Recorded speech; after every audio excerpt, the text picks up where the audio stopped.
You just don't hear with your ears. You hear, connect, remember, and feel.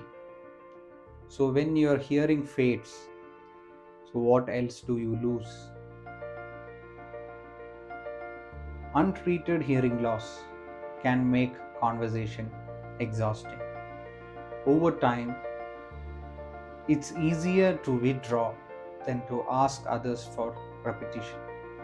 That isolation, it often becomes loneliness.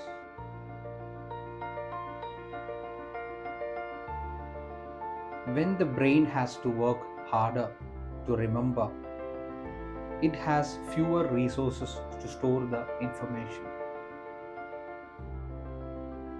That's why memory struggles often follows. Hearing loss can risk your relationship as well. Missed words can lead to missed emotion.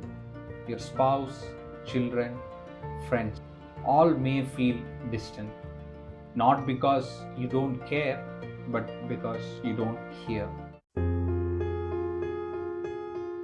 The good news, addressing hearing loss doesn't just restore the sound, it restores connection, confidence, and joy.